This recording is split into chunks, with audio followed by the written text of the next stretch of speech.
over there?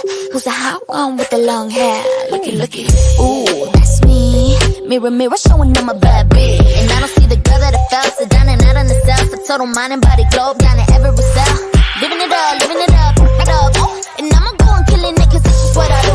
Dreaming about everything.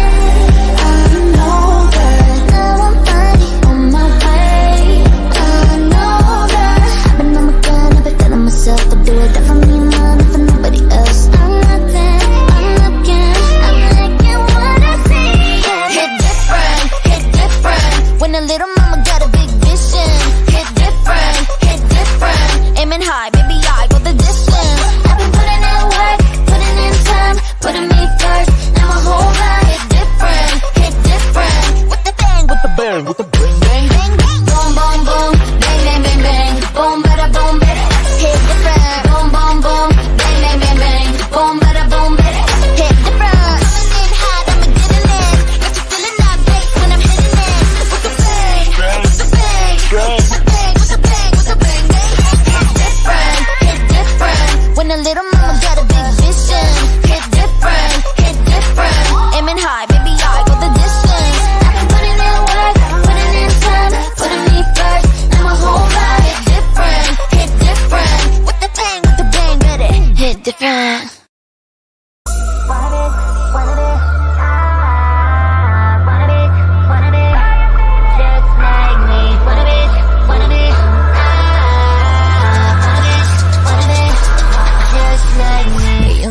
Say imitation is the highest form of flattery.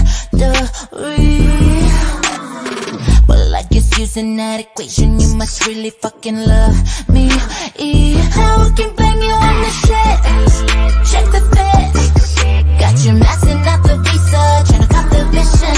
Tryna be, oh, but everyone can see you're the cheapo repo pizza, and I'm the Mona Lisa.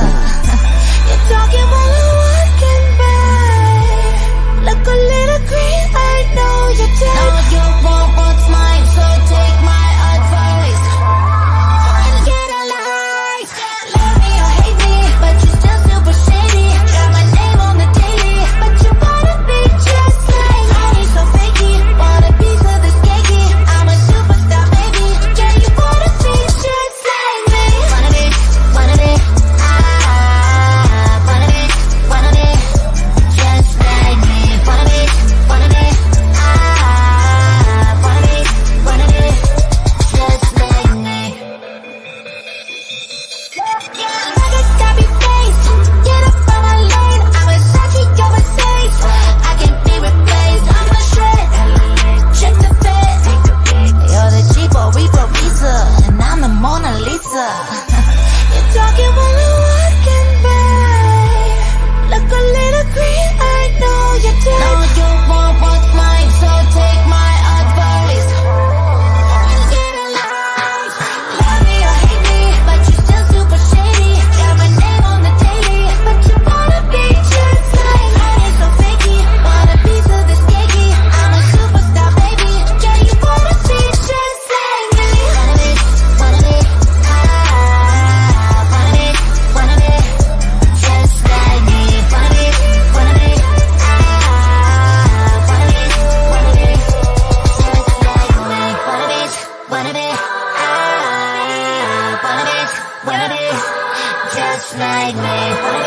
Wanna be, wanna be just like me.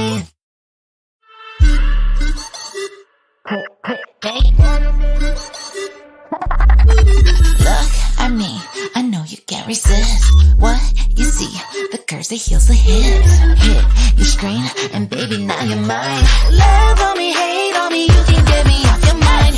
What I got to the top. Top tryna cop how I pop, but they almost call it. I'll be tagging millies while you watch me. Sorry, but I ain't sorry. Stare all you want, get what you need. Just know the show is never free. Give me your good, ugly or bad, I still get the bag. Looky at my face, but you wanna taste. Got a lot to say, but you can't look up.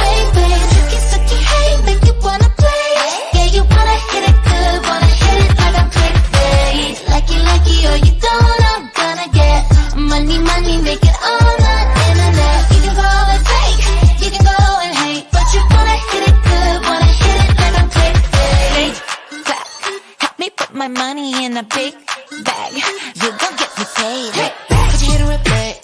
Got my name in your tongue. Stepping all of this cake. Make it eat it all crumbs.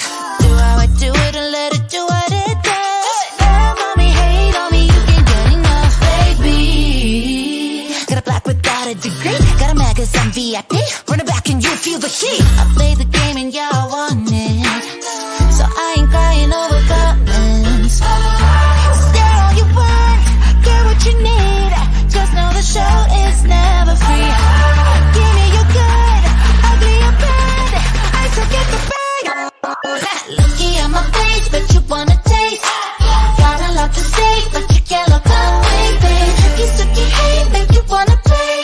Yeah, you wanna hit it good, wanna hit it like I'm play. Like it, or you don't, I'm gonna get money, money, make it on the internet. You can go and fake, you can go and hate, but you wanna hit it good, wanna hit it like I'm play. Ooh, it's a little sad, it's gotta be this way. That you're bitter with the mirror, so you come for me. Looky at my face, but you wanna taste. Got a lot to say, but you can't look away, babe. You sucky hate, make you wanna play. Yeah, you wanna hit it good, wanna hit it like I'm play. Like it, or you don't, I'm gonna get money, money, make it on the internet. You can go and fake, you can go and hate, but you wanna hit it good, wanna hit it like I'm play. Help me put my money in a big bag. You gon' get me paid. Help me put my money in the fat stack. You gon' get me paid. Welcome back to this channel, everyone. It's your resident internet psychic medium, a spiritual advisor, Mystic Rain. How you guys doing? Is my mic on? Someone help me. Someone help me, because I literally just sat down and the thing wasn't blinking. So, can you hear me? Someone tell me if you can hear me.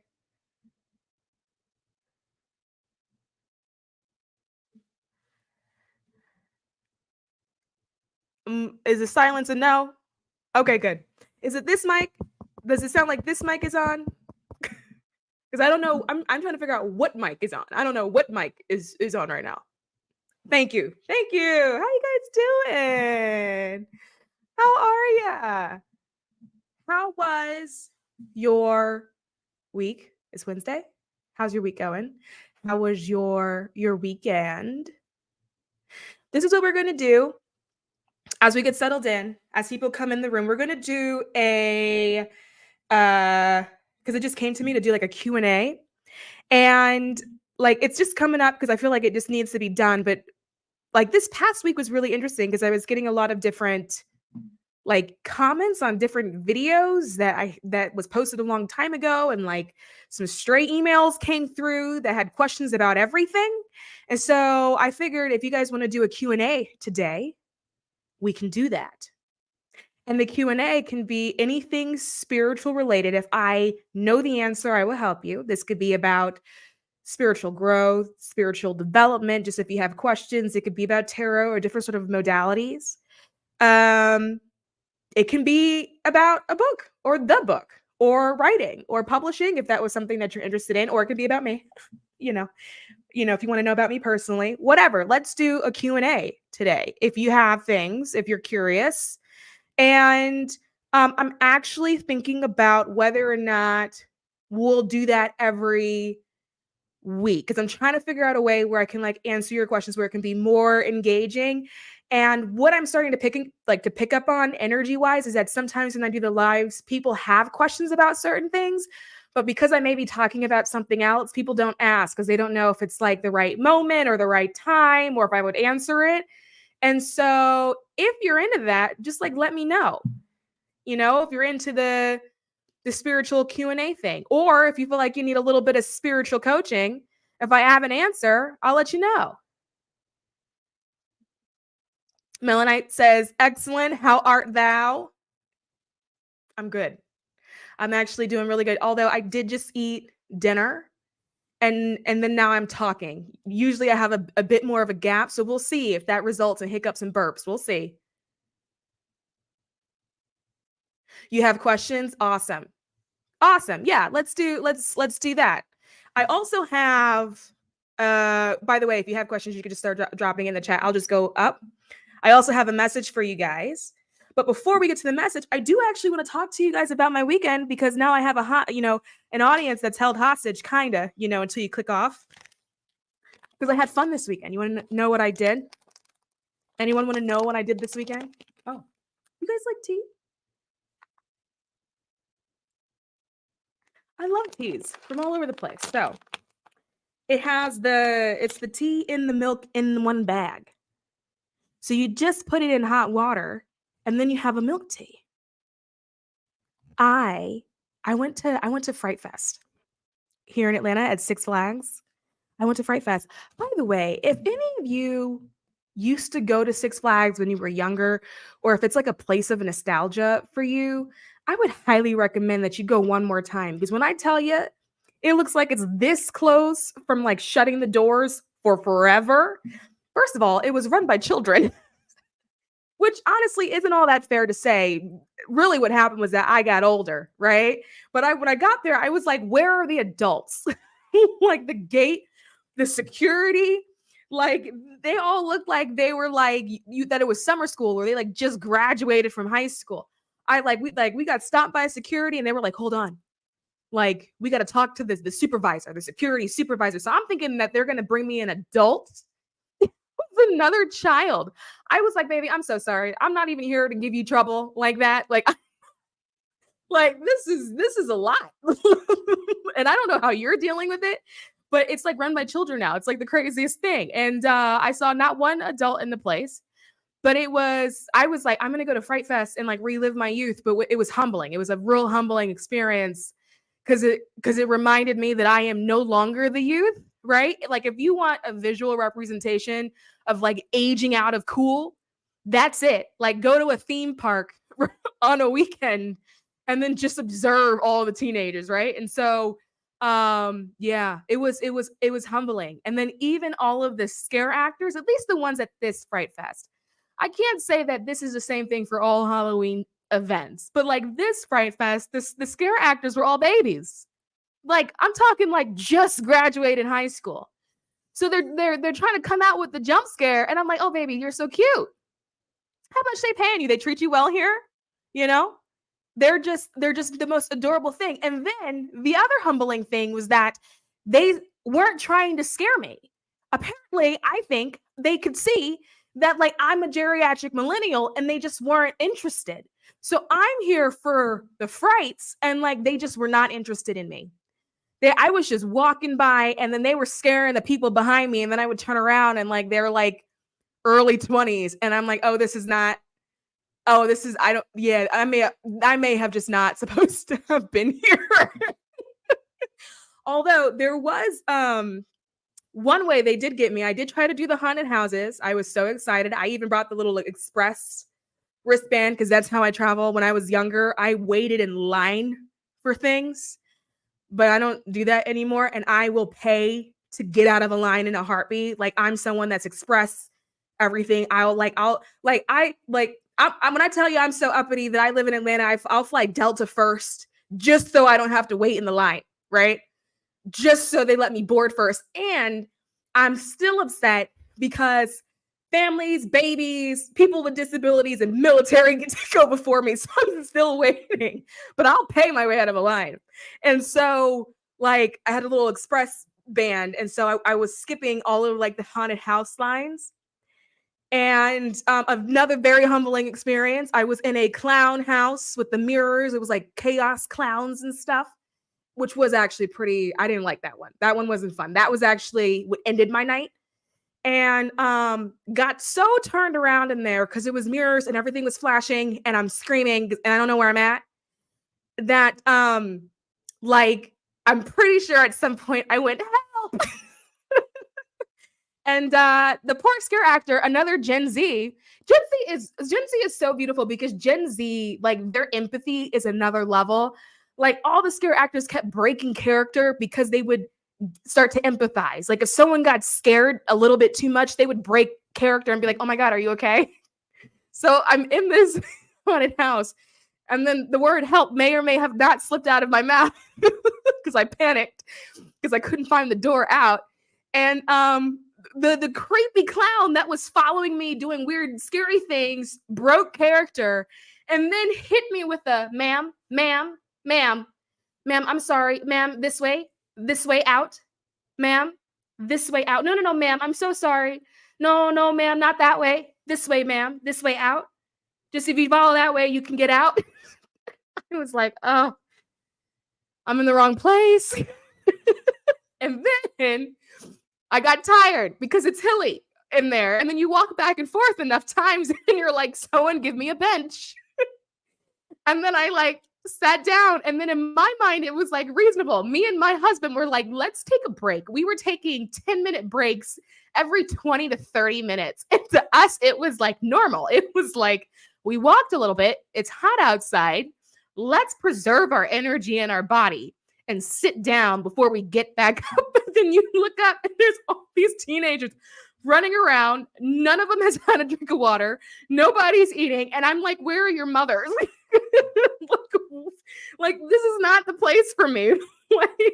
And then we went in going, oh yeah, we're staying until the park closes. Yeah, we're going to do this. We're going to have a young night. And then it was like 7:30. We looked at each other. We said, you done?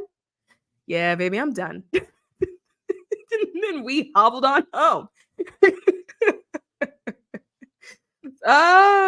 Six Flags is definitely part of my childhood. I actually worked there for a bit when I was in high school during the summer. That's so cool. The one here in Texas has a bunch of teens as well. Isn't it like it's so bizarre because you realize like if something really went down in this place, do y'all have a shop around? Like what are we doing? I am Sasha, by the way. Did I say that right? Is it Sasha?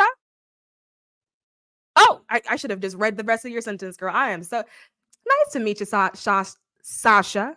Nice to meet you. You think the channel is fabulous, a true gem? Thank you. Thank you. I appreciate that. So yeah, that was my weekend. That was my weekend. And then I had the nerve to be sore the next day. I sure did. It was hot and it was hilly. And I was dehydrated. And then when I woke up, I was like, oh, I'm not that age anymore. Yeah, I shouldn't be doing that. So anyway, I'm trying to think of the best way to go about this.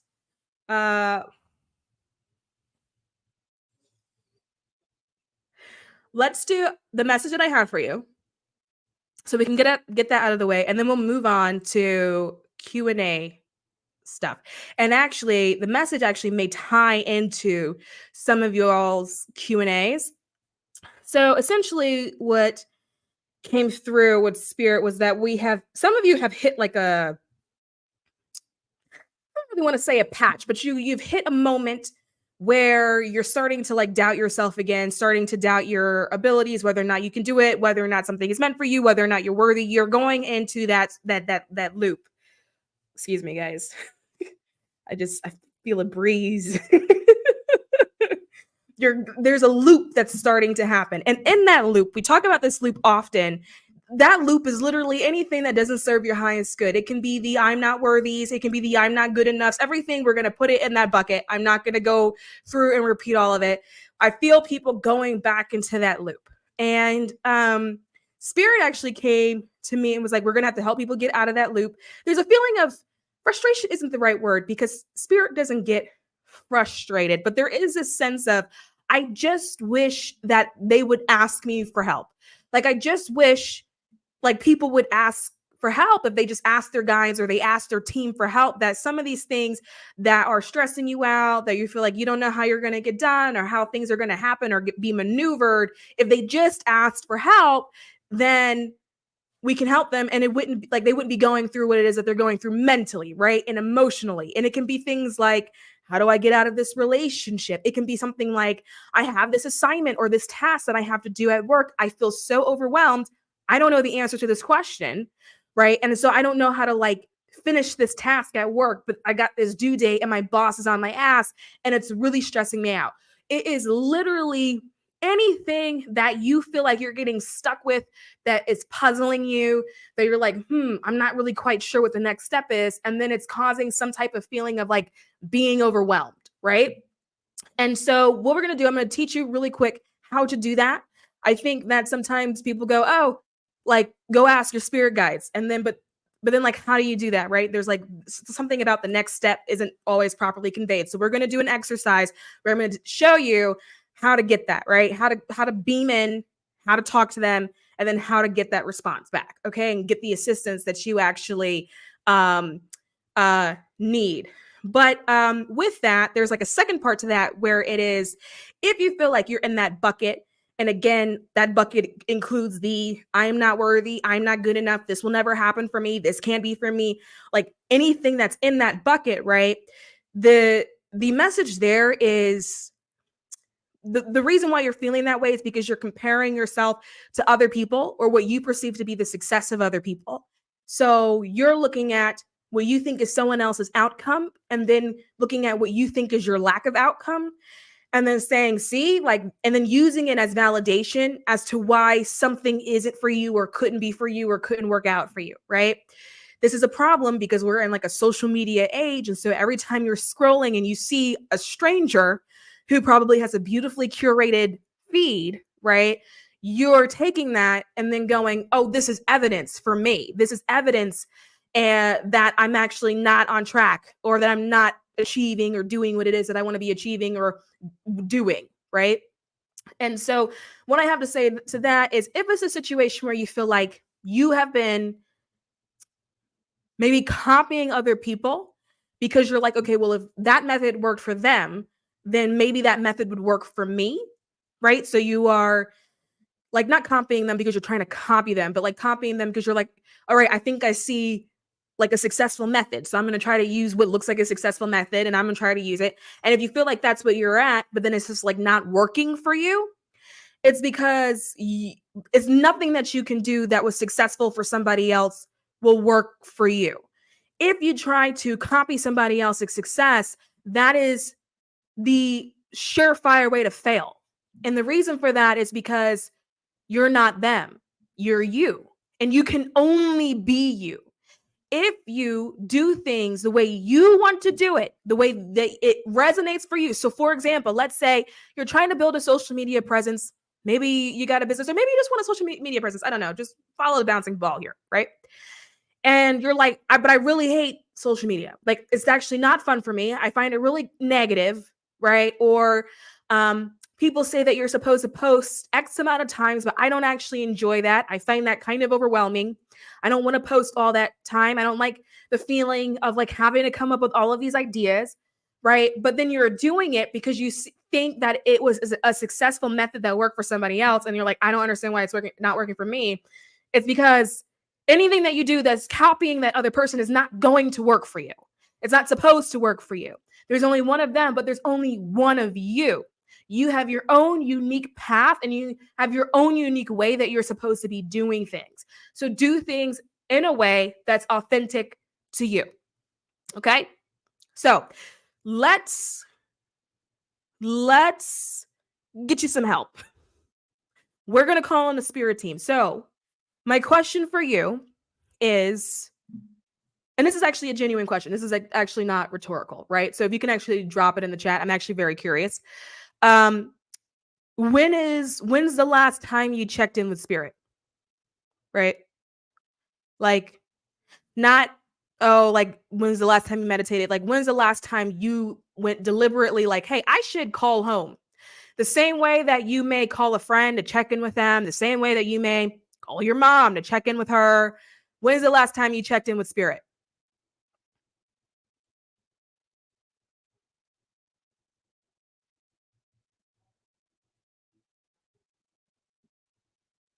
Anybody?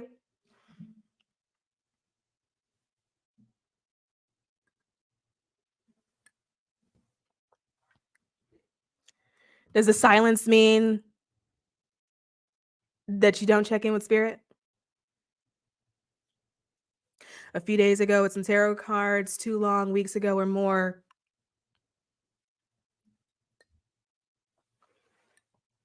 So we're gonna check in, right? That's what we're gonna do right now. So I have this thing. Oh, where's my It's got a lot of stuff on it. All right, that'll do. My practice, my daily practice, my morning practice is that I check in with spirit. So literally, in the first 30 to 45 minutes of my day, one of the first things I do, like after waking up, is I check in, right? And I check in. It takes no longer than 5 or 10 minutes. I really don't recommend going more than 10 minutes. If you're new at this, right, then maybe 15 minutes, but I don't recommend that you try to go longer than that. And the reason why I don't recommend that you try to go longer than that is that you'll start to overthink, and then you'll start to try to make something an intellectual experience when it's not really supposed to be an intellectual experience, right? And so I don't want you to do that. And so what you're going to do, all right, well,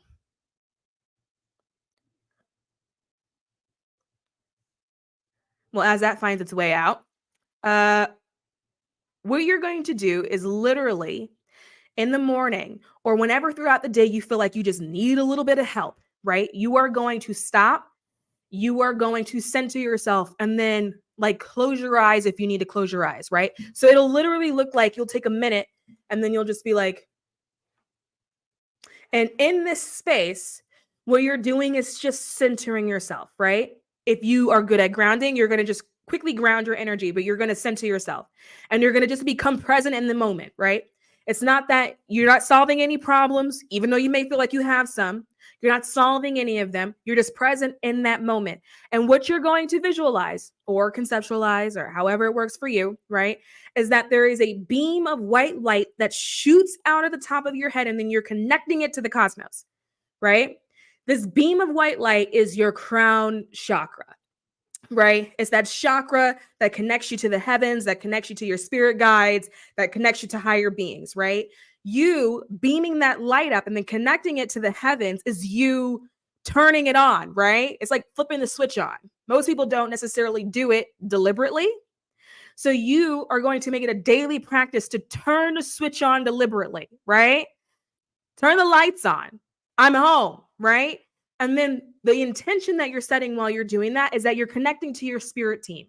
So your spirit team can be your spirit guides, your ancestors, your angel guides, right? God, but you're connecting to your spirit team. And that beam is you turning on that light and you are making sure that it connects with the heavens and that it connects with the cosmos and that you're home. Honey, I'm home. Okay. You're now connected to them. And then what you're going to do, it's because it's like knocking on the door. If you set that as your intention to connect, it's calling them, right? For some of you, what you'll notice is that they may start appearing to you in your mind's eye. If you're clairaudient, you may notice that they start talking like, yes, right? But you're connected to them. And then you're going to sit in that and like for like a minute or two, you're just going to allow yourself to feel the feeling, like feel what it feels like to just be connected, because it's very possible that this is not a normal practice for you. And so you may have to get to know the feeling of it, right? Get to know what it feels like when you are connected, but it should feel like an immediate grounding, right? And then what you're going to do is say, I need some help. The thing about like spirit guides and angels and all of them is that they can't step in without explicit permission to do so. That's why you can have things happening around you and you're like, I know I got a spirit team, but like, why they're not doing anything? Like, they're just going to let this shit fall apart. Like, where are they? It's because they can't do anything unless you ask them to do something. And so unless it's like a matter of life and death, like I've had them step in with a matter of life and death. Like, for example, one time, this was years ago, I almost got into a really bad car wreck. Like it was like a T-bone kind of situation. And I remember thinking and watching the other car going, oh, this is going to be real bad. And the car stopped itself. Like it was like a hard brake. And when I looked down, my foot was on the gas. So I've had situations like that. And I'm looking down at my foot and I'm like, oh, this was supposed to go a different way. Right. Where I'm like, oh, I didn't actually stop that car. And so if it's like a matter of life and death, they may step in, right? And again, that's due to like separate agreements that you may have with them or different things like that. But outside of that, they're not. So they're just observing, right? And you also have to remember that from their perspective, everything is neutral. There's no good and there's no bad. So you may, from your perspective, think, oh, I'm really stressed out. I don't know how to do this, or I'm having a really bad time. That's not how they see it, right? Everything is very neutral. So they're not going to go, oh, this is a moment where I should actually step in. They're just going to observe and see if you want help at some point in time, right? So after you do your check-in, you are then going to just ask for help. I mean, if you want to do formalities, you can do formalities, like, hi, how are you doing? Typically, what happens in my sessions, I have a tendency to bow, which is really interesting because the more I got into my spirituality, the bowing kicked in. Like if you were to ever meet me in person, you'll probably notice that I have a tendency to do it like I'll bow to you. And I do that to everybody. And it's like a sign of appreciation and gratitude and stuff like that. But I have a tendency to do that to them as well. I'll bow to them. And by bowing, it's not like going all the way down to the floor, but it's like you take your head and you kind of go like this. It's like a respectful acknowledgement, and then they would bow, they'll bow back. And I usually just open it up with, is there anything I should know today? And that a download may come through. It can be like a thing that I'm supposed to share with you guys. Sometimes it's trivial, right? Sometimes it'll be like a workplace scenario, like this is going to happen at work. Just keep an eye out for that or something like that. Just whatever could be helpful. And then I'll say, I need help with the following things today. And then I will start listing off all the things I need help with, right? I can be working on a creative project. And okay, let's say, because I've also start the process of writing another book. But so let's say I'm writing and then I get stuck on a chapter. I got writer's block, right? I'll ask them for help. Can you please help me remove the writer's block? Or can you please help me find some inspiration in order to continue to write? Or can you please guide me on what else needs to go onto the page? Can you please let me know what people need to hear or see or read while reading this book, right? Let's say I had an email at work that I got stuck on because I didn't know how to answer. Today, can you please help me answer the email back to whoever about so-and-so or such and such, right? I'm having a hard time. Me and my friend got into a fight. I really want to resolve that because I really appreciate this relationship. Can you please help us find common ground and shared understanding? You're going to list off what you need and what you need help with. And none of it's trivial because to them, everything is neutral, right? You would be amazed if it's a situation, for example, where you're like stuck at work, you would be amazed how productive you become in like 1 hour. Suddenly you are speeding through tasks. Suddenly everything makes sense to you. Everything is clicking. Everything is clear. You'd be so amazed at how fast things actually begin to move, right? And then what you're going to do is you're going to start assigning them jobs, right? So for me, like, because my team is huge and they swap in and out. And by like huge, I'm talking like right now, we've got somewhere like 12 to 15 different guides there. And because I hired them. So it was literally, I made a list. I sat down and I made a list. It had like 20 things on it. And like, I was like, okay, I need someone to help me with my health. And then it literally, what I saw was one of them in the back raised their hand and was like, I'll do it. Great, come on, you help me with my health. I need someone. It can be like, I need someone to help me develop my confidence, right? Someone will step forward. I need to hire someone to help me with this. You're going to appoint them to certain positions because they need to be invited in explicitly. You need to explicitly give them permission to move in your life. And then you will tell them that, right? I give you permission to move my life. I give you permission to do things. I give you permission to make things happen, right? And then you will be, and by when I tell you how fast, it is within that day is how fast you'll see it move. Not, oh, if you do this practice for 3 or 4 months. No. It's immediate. It's an immediate reaction. You will notice by the time that day is over, how much shifted, how much the energy changed, how many obstacles got cleared out of the way. There is nothing that is too trivial or too small. It can be I'm really overwhelmed. I don't have any energy. These dishes have been in the sink for 5 days. I'm sick of looking at them. Can you please help me wash the dishes? And then you'll notice you'll just get like this sudden spark of energy, and it may last for 5 minutes. But suddenly you're inspired to go wash the dishes. And then you'll get it all done in 5 minutes. And then you'll turn around and you'll be like, whoa, right? So literally whatever it is that you need, you're going to ask for help, and you're going to do this daily. This is the daily practice. You wake up, right? And then you beam up. You turn the light on. You let them know you're home. You check in. You check in with your team because they want to help you. They're your team for a reason, right? Check in with your team. You tell them what you need. You tell them what you need help with, and then you give them explicit permission to move your life because they need that. They're not going to move. If you don't give them explicit permission to move your life, what'll happen, there will be a difference. It'll be a bit subtle, but this is the difference. The difference is that everything will be more inspirational, right? So, like if you ask for help with something, you may feel inspired to go do it. But if you explicitly say, I give you permission to move my life, you will see things get moved out of the way. Right. So like you'll get a phone call and someone will be like, hey, yeah, is that thing, I just took care of it for you. And whereas if you don't give explicit permission, you may be inspired to go take care of that thing. Right.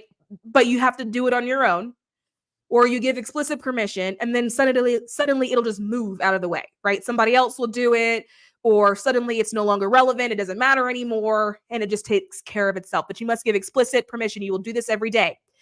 You will also do this if you get overwhelmed at some point in the middle of the day. You need help again, right? Beam up, right? And then check back in with your guides. And if you are doing this regularly, you'll have a regular relationship with them. They will even then give you an update on what's happening. Or maybe they started working on something, but you missed it. Or maybe there's behind the scene things that are playing out that you don't know of, and they'll give you the download of what's happening behind the scenes. So you know what the next steps are. So you recognize that it is moving. You just can't see it yet, right? But you're going to beam up every day, beam up. And you're going to beam up as often as you need help. And it doesn't matter what you need help with, right? Nothing is too small. Nothing is too trivial. It can be, I need help getting throughout this day, right? Because some people, I heard someone just say, sometimes I just need help to get through the day, okay? But you're going to be explicit about what you need to get through that day, right? So some people, like if you're like, let's say you're having you're in a space where you're like, okay, I got depression and you're having a hard time taking a shower, right? It's just not working for you. You want to take a shower, but like, you just can't find the motivation to go do it. Instead of saying, help me get through this day, you're going to explicitly say, help me take a shower. Like, I need help getting in the shower, washing myself, and then getting back out, right? You're going to say that and give explicit permission to move you. Okay? Every day, beam up, center yourself. It doesn't have to be elaborate. What I do is that I use Palo Santo. I beam up, and then I'll do this. I'll just clear out my, I'll do my little smoke bath, right? So I start here. Actually, I don't know why I'm miming. I can just, I'm going to show you. Hold on. All right. Can I get this on? All right, let's show you.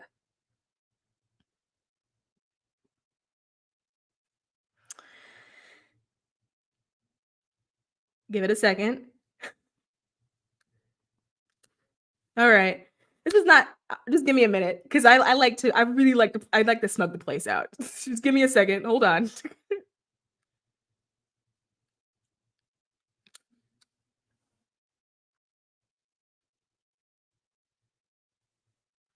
Okay. So I start here, right? Heart chakra, then I go up, crown chakra, then I brush it off down here, brush it off down here.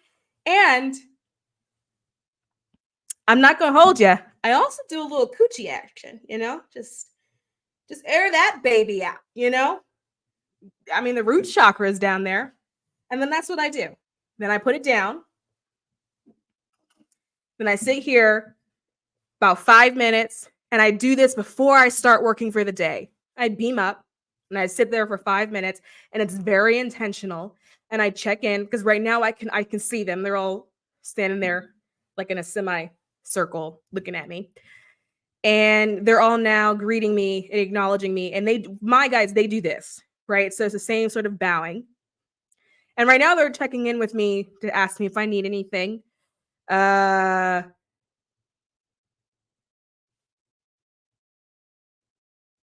asking for something. 1 second. So, okay. Oh, this is fun. This is happening in real time. So sometimes what happens is that they'll ask me if I need something. I just realized this just now. And sometimes I'll say, no, I don't need anything. And I think the reason for that is because we're accustomed to saying that in life. Like people will say, are you okay? And you're not. And then you're like, I'm fine. Like, I think we're just accustomed to that. And so sometimes I'll do that with them. I'll just say, no, I don't need anything. And then they'll hold the energy and they'll wait for me to ask for something. So what I'm now asking of them is for them to now assist you in terms of you being able to connect with them, in terms of like practice, right? So if you want to take a minute to just practice really quick, just so you can like work your way through the motions, just take a second, center yourself in the present. It doesn't matter if there are problems, you don't got to solve them. And then just visualize yourself beaming up, that white light shooting out of the top of your head, and then connecting with the heavens. You're turning it on. Just picture yourself beaming up. Bliss, I'll answer that. Give me 1 second. Just beam up. You may need to do it with your eyes closed. You may not. And then just get a sense of what's up there. Are you just sensing nirvana? Are there faces appearing? Are your spirit guides showing up for you? Do you got ancestors that popped up? Did anybody pop out and go, yeah, what do you want?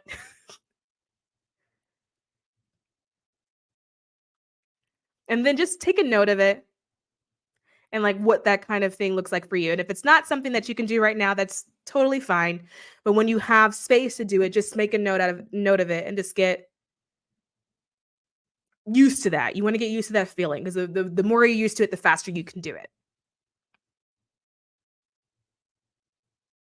If you find that you're having a hard time connecting, ask for help anyway. You can shout it into the void. You can say it out loud. You can ask your guides for help. Help me connect with you. I give you permission to move in my life in order for me to connect with you.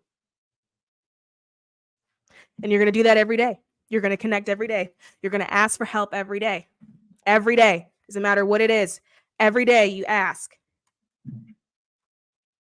You will be amazed how fast. You would be amazed how fast it happens.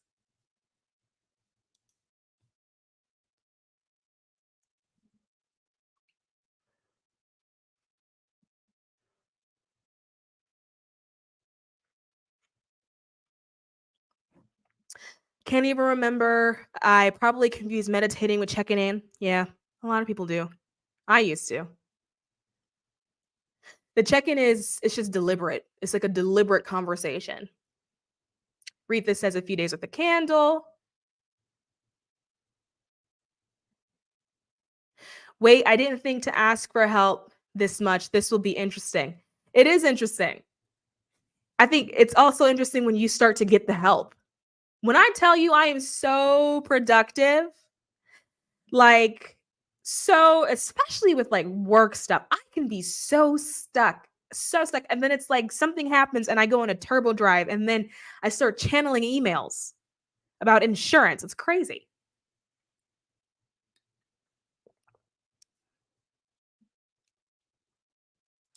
I needed to know that I need to be more specific and very direct. Yes.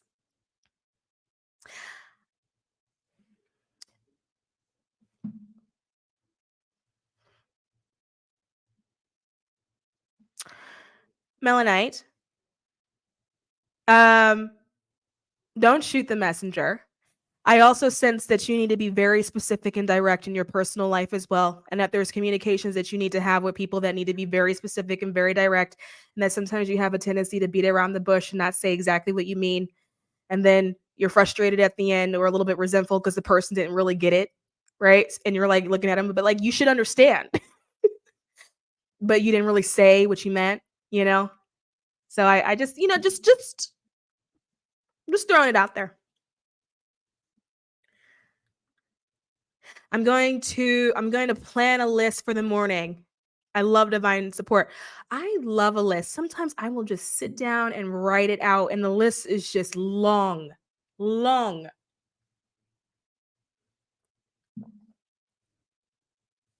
We'll start incorporating this into my daily practice. Yes. Yes. Ask for help. Check in. I'm going to try to combat procrastination. Well, instead of trying, you can just do. And then maybe that is how you ask. So instead of asking from a place of like, can you try to help me get through this? Maybe ask it saying, help me do this. Make it like you know what I mean? Flip it a little bit, put it into an action. Because if you ask them to try to get over it, then they're gonna start working on you emotionally. This lighting is so terrible. You can see every bit of the lace. I'm gonna have to it's just so rude. That's why Mariah Carey hates certain lighting. It's just so disrespectful.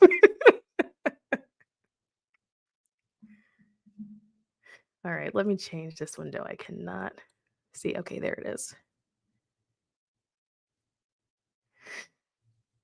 I appreciate you for that. You just read me down. I needed every bit of that. I didn't know you could do it this way. Yeah. Facts. Eliminate the implied struggle. Absolutely. Eliminate it. Yep. Okay, so because Bliss has a question here. I promised I'll get to it. So let's jump into Q&A. How much time we've got? We've got a little bit of time. I'm going to go for an hour. So we've got about 15 minutes. So if you've got any questions, drop it in the chat. It can be theory, spirituality, whatever, about certain modalities. It could be about tarot, whatever. Yeah, let's get to it. Okay, so Bliss, Love, and Light. I may have missed this, but how do you meet your spirit guides? So I always find this interesting trying to explain because it's no different than how you would meet someone at a bar, or it's not. I think what happens is that people think that you're meeting something that's so different that there's this idea that the method of meeting has to be super different, but you have to remember that spirit guides are spirit and you are spirit too, right? So it's not like you have to go so far out of your way in order to communicate with the spirit because you yourself are spirit, right? And so when you want to meet a new friend, what do? Typically what happens is that there is an intention that was set that you would like to meet a new friend, you know? And then so maybe you go out somewhere or maybe you stumble across somebody and then you just kind of like them. And so you say, maybe I should talk to them a little bit more, right? So it's the same concept. It's the same idea, right? It's just that this particular friend is on a different side of a veil, right? So you're going to look at it as you're meeting a friend because they're a guide. They would want to be your friend, right? You're not going to be a guide for someone that you don't like or either you don't want to be friendly with or that you don't want to get to know, right? They would want to be a friend. And so the idea is that you're setting the intention to form a friendship with your guide, to get to know your guide on a deeper level. And it's just an intention, right? So if you do meditation, like in one of your meditation sessions, you can set the intention that in this one, I'm going to meet my guide. And then you're going to set an intention to what that meeting is for, right? So going back to the friend example, like when you meet your friend, there's an intention about what you guys are going to do. Are you going to brunch? You're going to go to your friend's house and just hang out and watch Netflix. There's an intention about what you're going to do. So after you set the intention to meet the guide, then you're then going to set the intention of getting to know the guide, right? What do they look like? What do they like? What's their name? If they want to give you a name, what do they do? What's their specialties? Some guides have specialties, right? Why are they helping you? Where is the best place to meet you? What's the best place to contact you, or how do you best want to be communicated with, right? So you're setting an intention for what you want to get to know, and then you just do a meditation and you let it come to you. You can download it. Now, if that feels too difficult, There's more active ways that you can do it, where you can, for example, journal, and then before journaling, set the intention that you want to hear from them that way. And then sometimes it'll happen for people is that automatic writing will kick in, right? So the intention is, I'm going to do this meditative journaling session. I would love to hear from you. And then you put the pen on the paper and then you just start to write. And you're not controlling what's coming out of you. And then sometimes they'll communicate back to you that way. And you'll notice you'll have a letter that's like, hi, my name is so-and-so. It's so great to meet you. If that feels too difficult, you can simply say and set the intention, show me your signs, right? Hey, spirit guide, show me your signs. When you are communicating with me, show me that you are communicating with me. Show me your signs, right? You could say it in your head. You could say it out loud. You can write it down. However you feel like conveys the message. And then you wait to see the signs. And then you can be specific with how many times you want to see it. So for me, I've always had the thing of like, show it in threes, right? Because I'm too hard-headed to get it the first time sometimes. Show me in threes. Show me your sign and show it 3 times. If you feel like that's too complicated, because there's so many ways that you can go about this, you can pick the sign yourself. You don't have to wait for them to pick it. You can pick the sign yourself. Every time you're talking to me, I want to see a blue butterfly, right? Show it to me 4 times. And then you wait until you see a blue butterfly 4 times, right? So there's a lot of ways to connect. Everything that you're doing psychically is all about intention. It's just choosing that is what you want to do, and then it all comes.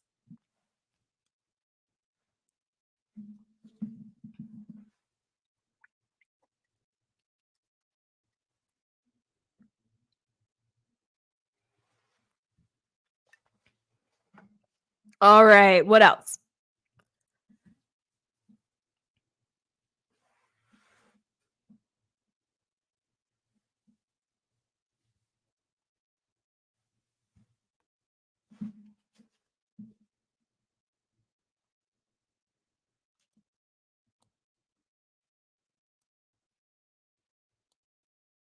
It's so interesting with like these chat softwares because there's such a delay that I never know if it's delayed or if everyone's just silent and I'm talking into the void. Is it the void? Is it delayed? Oh, this ticker is still on. I gotta take this off. While we're waiting, guys, go buy the Fool's Guide to Tarot. Go pre-order. And if you pre-order, just shoot me an email and then you will get a free ebook. Not of the book, a different ebook. But go pre-order. Oh, you guys want to know something exciting too about the whole book process? I'm learning so much about publishing. It went to print today. So today it started printing, which was so exciting and so fun. Cute says, do you know anything about the human matrix chart and if it's accurate? I know nothing about the human matrix chart. Now I must Google this. What is that? Human matrix? Oh, this mic.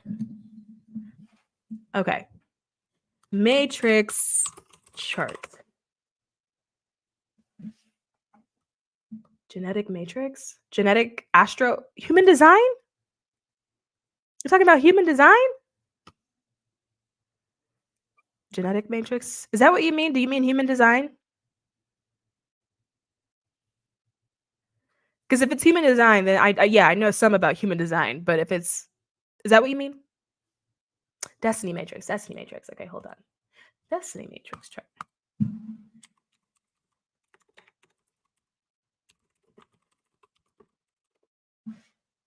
Okay.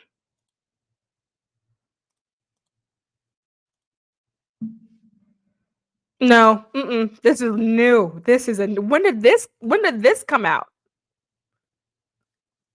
Reddit has posts going back to 2023. The Matrix. Know yourself, know others. The Matrix of Destiny. No, get your free Destiny Matrix chart. Yes, I want that. What is my destiny? To answer your question, I know nothing about it. This is the first time I'm seeing it, but I'm so intrigued. 1 second. Yes, enter my birthday, my chart. The Matrix of Destiny chart captures the cosmic energies that were in alignment at your birth. It serves as a personal map offering guidance and insights into your life's path. Within this chart, each number represents a distinct energy known as an arcana.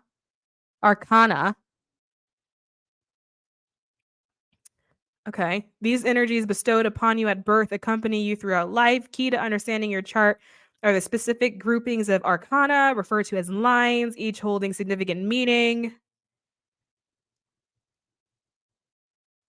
Okay, no, but let's see about mine. Let's see. How I see my inner self. An 11? What does that mean? My outer self. How other people see me.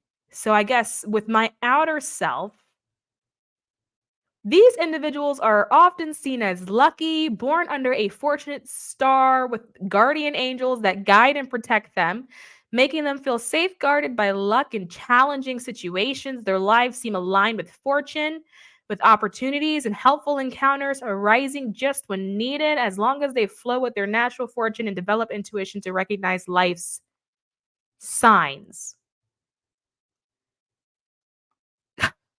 Oh, this is insulting. My karmic tale? This karmic tale is called Oppressed Soul. Individuals with this karmic pattern often fear expressing themselves, seeking constant support, and react strongly to personal boundaries being violated. They may endure challenging situations internally, struggle with decision making and responsibility, often remain in submissive roles, and live under the belief that life is a test of endurance marked by self doubt and a lack of self expression. That's me.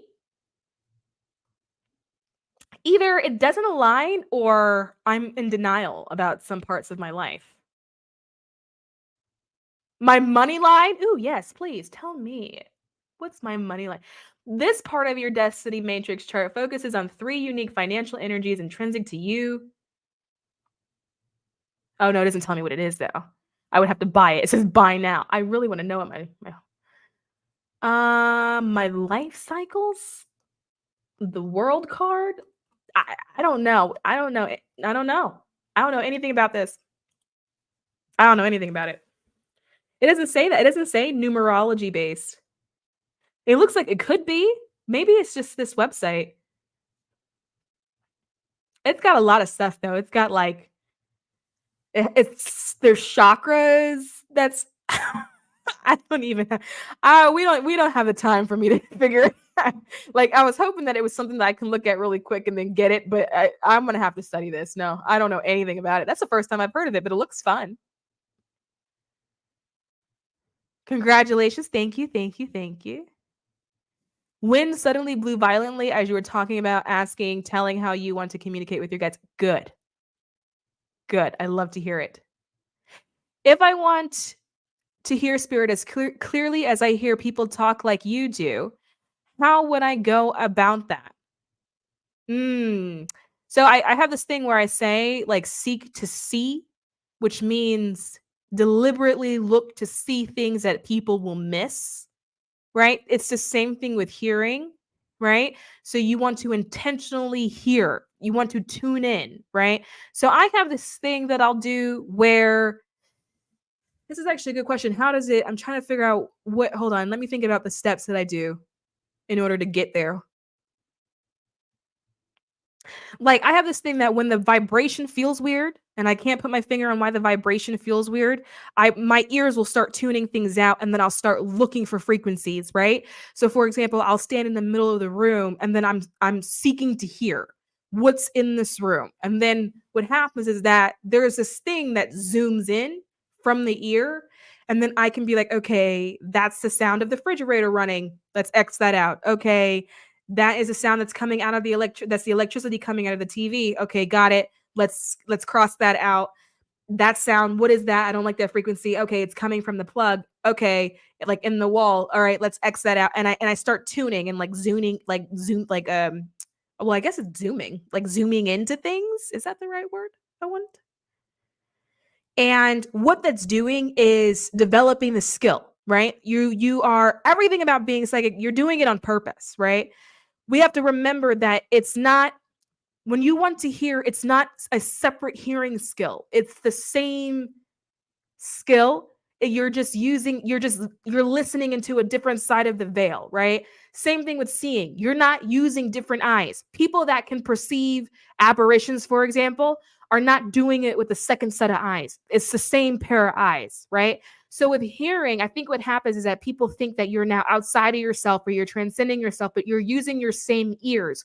You're retuning it. So think about when you want to listen to a song on the radio, and not that whole people don't really use radios like that, but you remember when you wanted a song on a radio, how you turned the dial and what you're doing is tuning into different stations. That's what you're doing with your ear. You are deliberately looking for a different sound, right? Because your guides, your ancestors, whoever it is that you're communicating with are on a different side of the veil. So it's not that they're not talking, is that you have to tune the radio to get to their side of the veil. So it's not about hearing differently, it's about using your same ear to hear more. You're hearing more than what other people are hearing, but you're choosing to listen to it, right? So it's not like how do I hear or how do I listen? It's about like what's the best word? I'm trying to figure out because I understand like what people say when they say this, and I'm trying to find a way to like convey that it's not separate than the sense that you already have, right? I think we've gone too far in pop culture where we call it like a sixth sense, and we think that like there's this extra pair because we're calling them clairs, right? You've got clear seeing and clear hearing, and so we're thinking that it's something separate that we have to tap into, where it's the same thing, it's the same sense. You're just tuning it, it's just stronger because you practice it and you use it often and you use it to see different things, right? Like people can see different parts of the light spectrum. You've got people that are colorblind, right? But they both are using eyes. Same thing with ears. So you want to change, you're tuning it, right? So you would literally sit there and like tune your ear. All right, that's not working. Okay, I don't like that sound. Okay, now if you feel like doing it yourself is too difficult, this is when you would go back to the guys and then ask for help. You would then ask them to help you hear, tell them specifically what you want to hear. You can even tell them why you want to hear it. And then you're going to give them explicit permission to move in your life, right? And then what you can also do is ask them for tuning. Can you help me tune? Can you help me tune my ear, right? Because it's a different frequency that you're going to pick up on, right? And then you will notice your vibration, your physical vibration of your actual body will begin to shift as they start tuning you in order to pick up on different frequencies, different vibrations so your ear can hear it. Now, why do you need a different frequency? Those little hair things that are in your ear that vibrate when noise hits it, it's the same thing. It's still noise that's hitting it, right? Sometimes you can hear it, sometimes you can't. That's why dogs can hear certain whistles and humans can't. Doesn't mean that there's no noise. It's just that they're more sensitive. They got more things in their ear, and so it's picking up on it, right? So the tuning, when you ask them for help tuning, it's just to sort of like retrain the little hairs in your ear so you can hear things that other people can't hear. Now, I know that is so, I just said a whole lot, like a whole lot. Did any of that make sense? Tell me if at least one thing I said makes sense.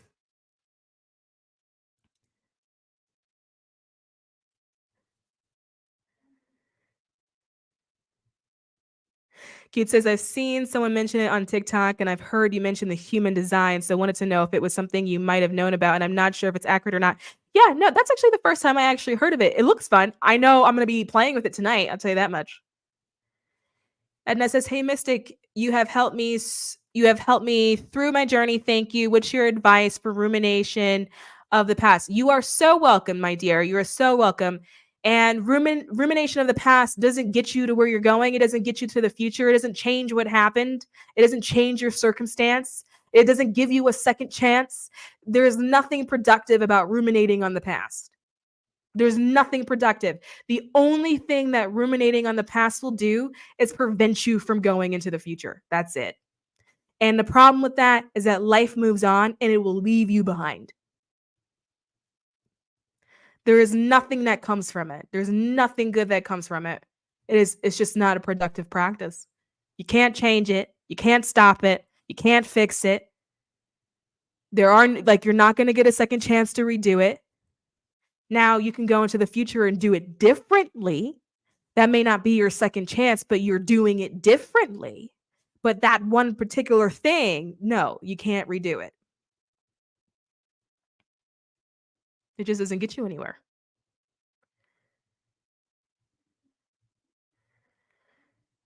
Would you ever want to meet those ETs you're in contact with?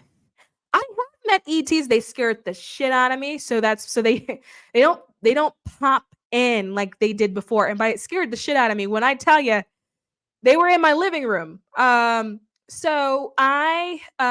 blue men. Well, they're not men. They're just blue, and I don't know, they're shaped like men, so that's why I call them blue men, but they're not like men. Their frequency isn't similar to ours, so the definition of like a human man doesn't match very well with what they actually are. You know what? Hold on. I'll show you what they look like. 1 second. Because I've shown this picture before.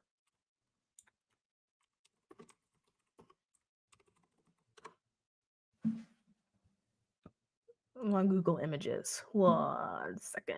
If I can find one.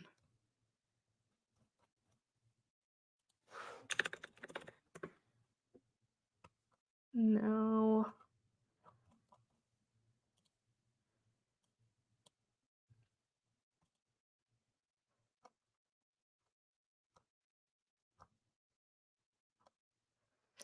They're blue, they're huge. They were about 10 feet tall.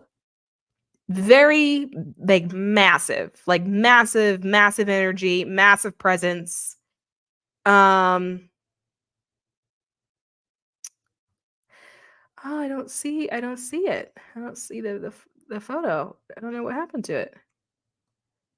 Okay, I'm gonna check one more place. Give me a second. Hold on.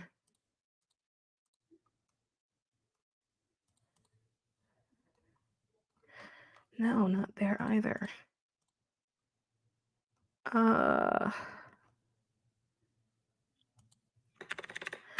If I say spirit man? No. Spirit. No, it's just giving me perfume bottles. Okay, somebody must have released a new perfume. Okay. Yeah, I'm not finding it, but they're really big. They were blue. That's how they look to me. They are massive presence, and then there was 2 of them. And how it happened was I was in my bed, and I wasn't sleeping. I was like dozing in and out, but I wasn't sleeping. I was like in that half asleep stage. And then I felt myself slipping out of my body, and it was very much a whoa, whoa, whoa, whoa, whoa. Like, wait a minute, hold on. Like, what happened?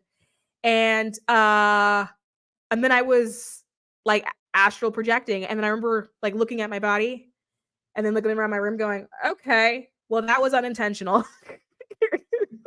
Like, what's going on here? Right. And then I was in my apartment, and it looked like everything was in the same place. Just everything had a little bit of a different hue to it because I was in the astral, but everything was exactly the same. Like the TV was still on and all that type of stuff. It just was a little bit different. And so I like walked into my living room because I was very confused, and I was like, I don't know what's going on here.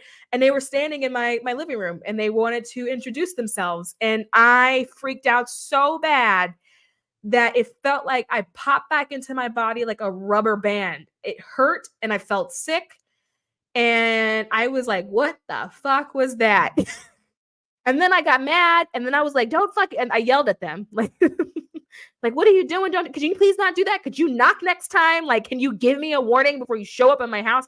And I remember for like months after that being so spooked and like super afraid to walk out into my living room. And every time I would walk out there, I would creep out and then like slowly look behind the corner to make sure they weren't in there.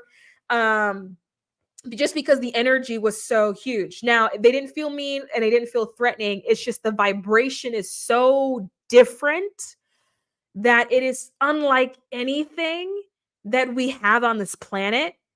That what makes it scary is not that they're scary. It's just that we don't have that kind of vibration here. anywhere. It doesn't exist anywhere. And so to get the brain to comprehend what's happening, it doesn't match. Like there's like it's not there, it's not a match. The brain is confused, the body is confused, and then you yourself, you're confused because then you're like, I don't even, why are you in my house? So it was that kind of experience. And then yeah, but they were blue, not blue skin, blue because of vibration and frequency. And so they looked blue. It was just like a higher, like it's just higher. And no hair or anything, but there was two of them. And one of them was a masculine, one of them was a feminine. And I remember asking them, like after they left, I remember like still communicating with them, like as you could do so like with telepathy, and asking them why there was two. And they said that they always move like that.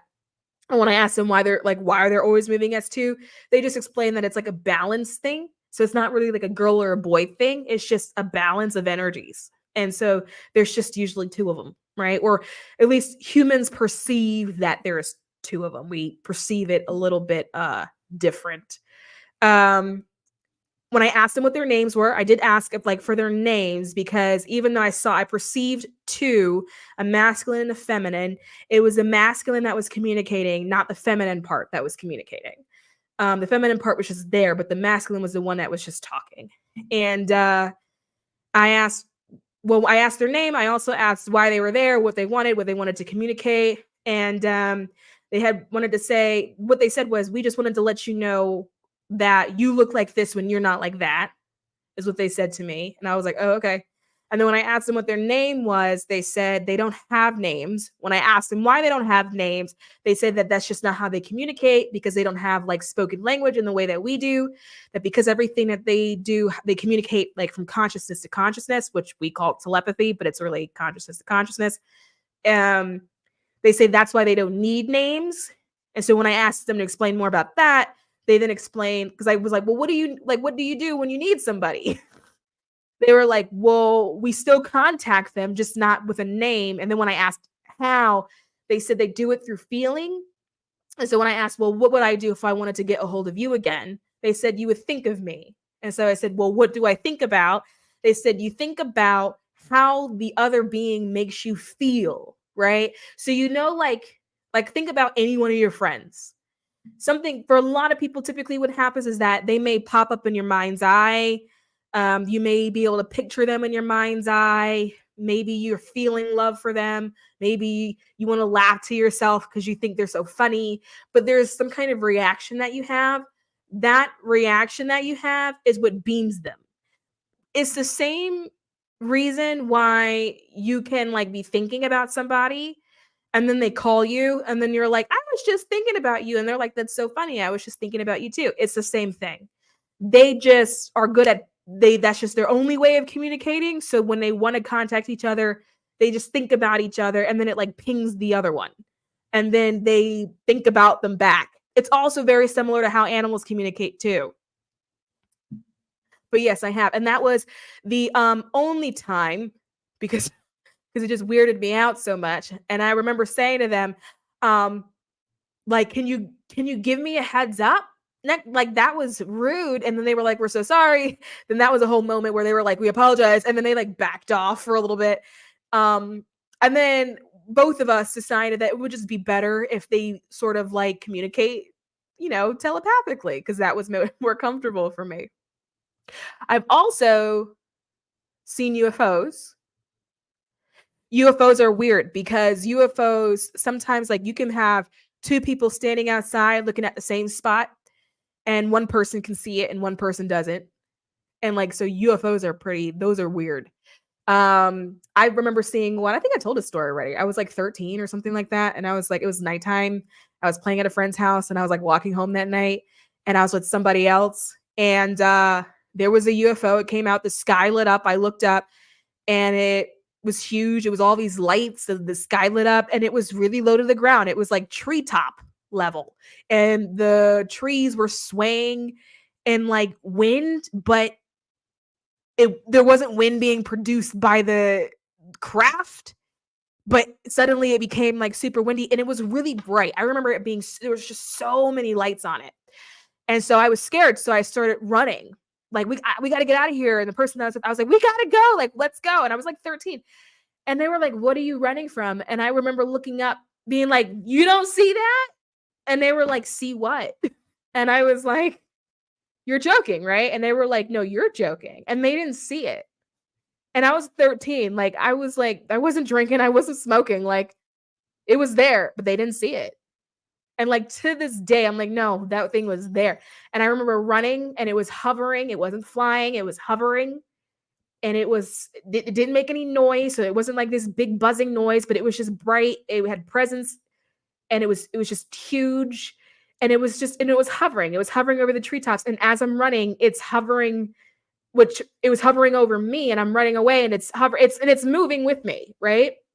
And so I'm looking up, like running, like, oh my God, we got to get away from that thing. And the person that was with me was on a scooter, and they would look up and they're like, I don't see anything. And I remember them saying, there's nothing in the sky. And I was like, it's literally right above us. And they were like, I don't see anything. So yeah, those are weird ones. So I've had a couple of run-ins, and I don't do drugs. And I don't drink.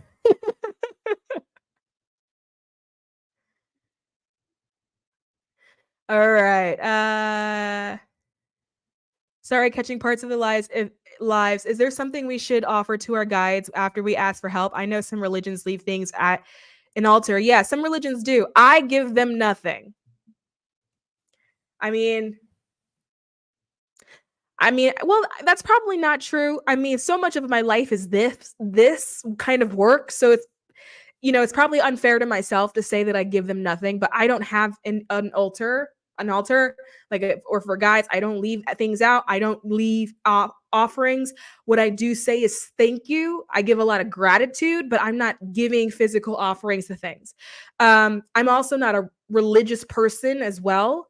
I don't follow any aspect of any religion at all. Even when I like do candle magic, it's not towards any deity or anything like that. So because of that, I don't have anywhere to leave an offering. Um, I know practices that follow some sort of religious like rituals and practices, they leave offering, but I don't actually leave anything. So I would say it would depend on what your actual belief system is. Do you have a belief system that you should leave things? Are you working with beings that require offerings? I don't work with beings that require offerings. It doesn't really resonate with me. That's why. Yeah, it doesn't resonate. It just doesn't resonate with me. I feel like I'm a goddamn offering. Okay. But it just depends on the person. Is it good practice? Amanda says, is it good practice to ask them to download information to you while you're sleeping? Yes, it makes sense. Yes, it is. Yeah, absolutely. You can also ask them to talk to you in your dreams. You can ask them to show up. Maybe you want to see them in a dream. But yeah, I get a lot of information in my sleep. I actually get the juiciest information in my sleep. And I get like tea. I would like sometimes I wake up and I'm like, like, oh. I get very juicy information in my sleep. And I don't think it's always coming from guides. I think it's coming from people. Like I always say, like, don't think about me too hard because I'll see you. I always know when people are ruminating over me. I'll see you if you ruminate. Now, if it's a quick thought, like, oh, I wonder how she's doing, I won't see that. But if you're thinking about me, like if you have a day where you're like, oh, I haven't spoken to her in a while, like I wonder how she's doing, or if you start going with the, oh, I really, really miss her, I hope she's okay. The moment you start doing that, I can see you. I can see your face. Even if we have never spoken to each other ever, I can see your face. Like there are people that I know have watched this channel because I can see you. Yeah. So nighttime is great because your mind is not occupied. It's fully relaxed. It's not doing anything. It's not busy. Sleeping is a good time. Brooke reads fantasy. I love mystic. I love Brooke. I love Brooke reads fantasy. And it says, thank you. You are welcome. Bayana says, word. Like to what? I don't remember what I said. Brooks Reeves Fantasy says, what got you into spiritual practice? Yeah, well, the majority of my family dropped dead.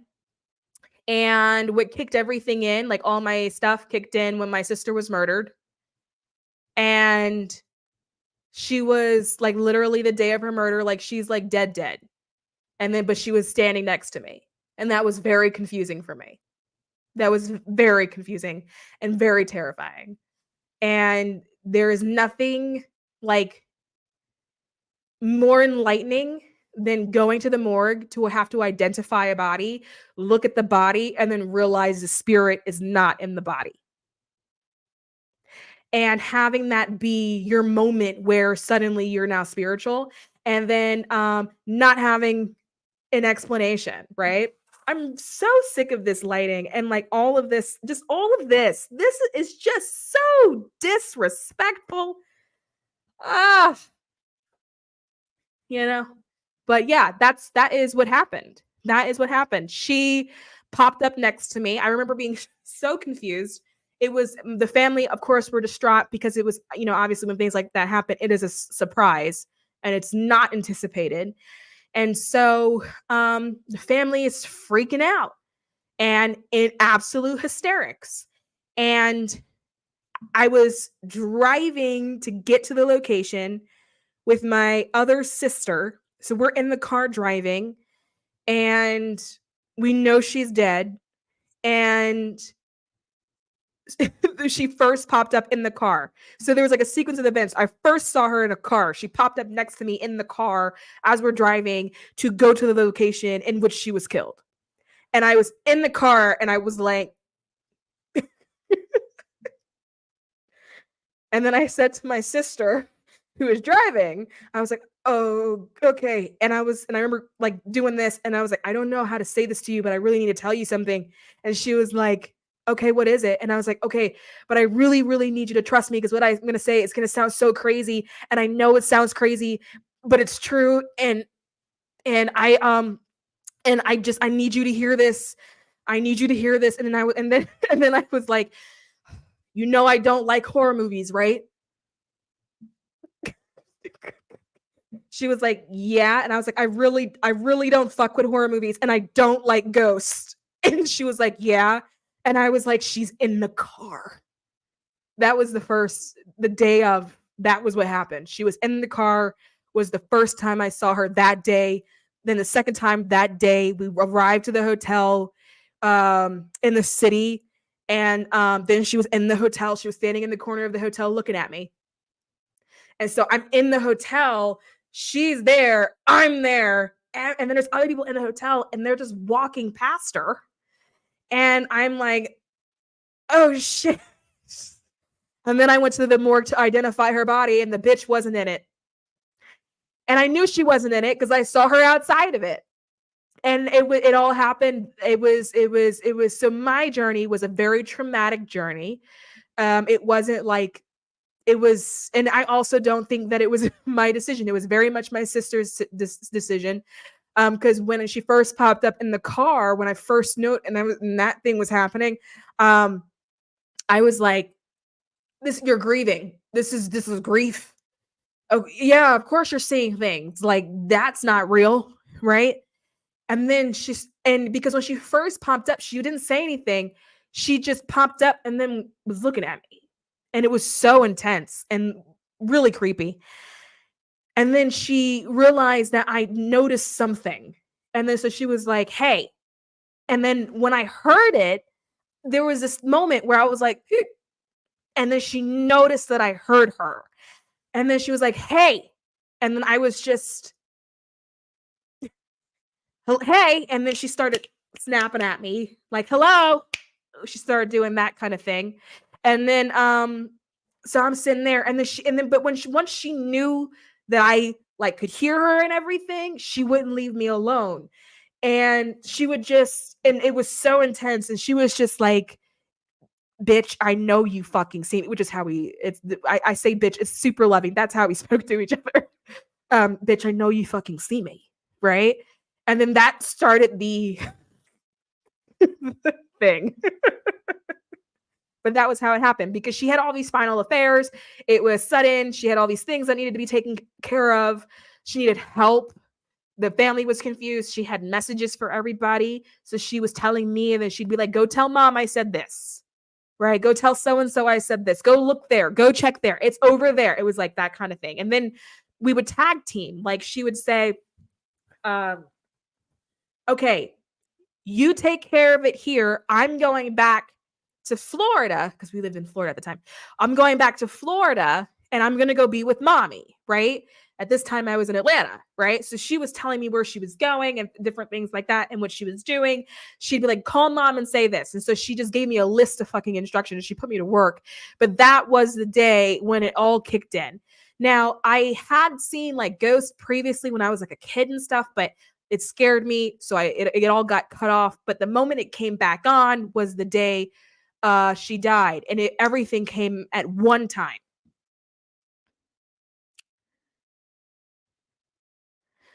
Thanks for sharing. You're welcome. You're a legend. Oh my God. Say it louder. I love it. I love that. Thank you, sweetie. Did your sister believe you? She did. She did. I said, she's here. She believed me. And then she would be like, well, what is she saying? What's going on? Now, I believe that she believed me. I don't know if she was processing what I said. But not because it was like my dead sister, but more so because it was a grief thing. And so I was trying to say to people, no, for real, she's good. Like she's okay. She's surprised because my sister was surprised. Because I remember saying, well, did you know? She was like, no, bitch. She was like, fuck. She was just as shocked about it as everybody else. She didn't know that she was going to die. And so, but she was like, I'm good. I just need you to help me help everybody else. I'm fine. I was like, are you okay? Is it hurt? Oh my God. She's like, no, I'm good. She's like, I just didn't see it coming, but I'm good. Yeah. So when I would try to communicate that message to family, that one was difficult because everyone's grieving. So I'm trying to say to them, no, like she's right here. She's saying she's okay. And then, so they would say, oh, one can only hope. And I'm like, no, she's okay. Yeah, we really hope that her spirit is okay. No, like, so, no, yeah, we really hope. So like that part didn't click for people. Sorry for your loss. It's okay. If this was, what year is it?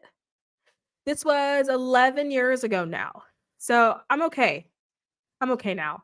Now at that time it was rough. It was a rough season in life. But I'm okay now. And I'm just happy that I got to experience her part of the journey when she was here.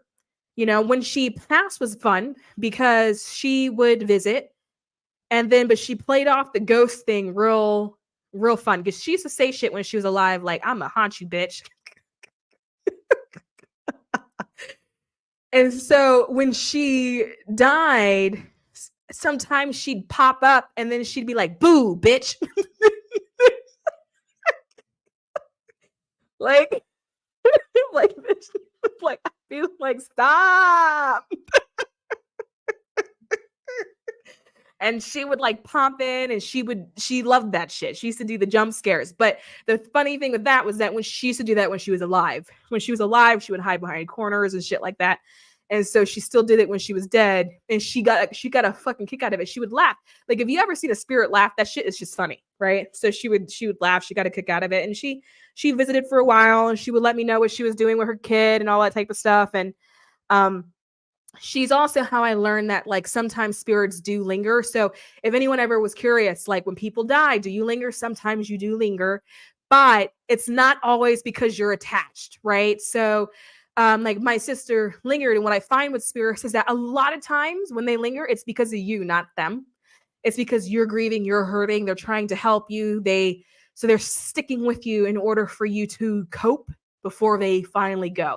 So for example, if you ever had a loved one pass away, like let's say you had a grandparent pass away, and in the beginning of that death period, you felt like they were always with you, or you just felt their presence around. And then with time, like after years, then you would notice that they didn't like come around, like, and it would happen slowly, right? You always felt them, and then you felt them less often, and then one day you reached a point where it felt like they never visited you. It's because that's when they finally left. They went, okay, they're okay now, and then they go. So they can linger, but it's not necessarily always because of them. Sometimes it's because of you. They're just looking out for you before they finally go, like just go like completely. And so yeah. Yeah. And then I would ask her, like, so what do you do over there? You know?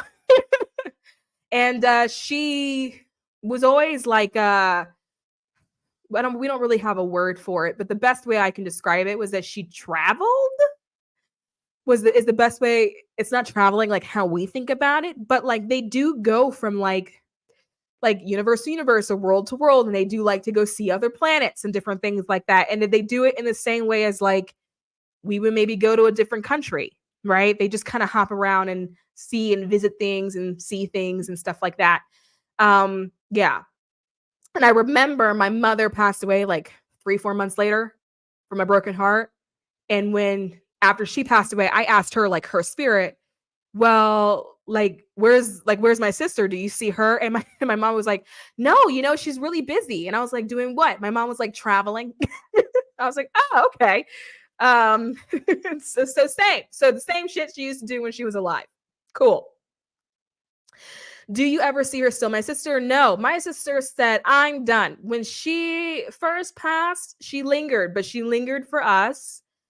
And when she was like, y'all got it, she left. And she is actually one hard bitch to summon. When I tell you, she is not, when she shows up on her own accord. She's not one of those type of people where I can like go into a meditation and then like ask for her.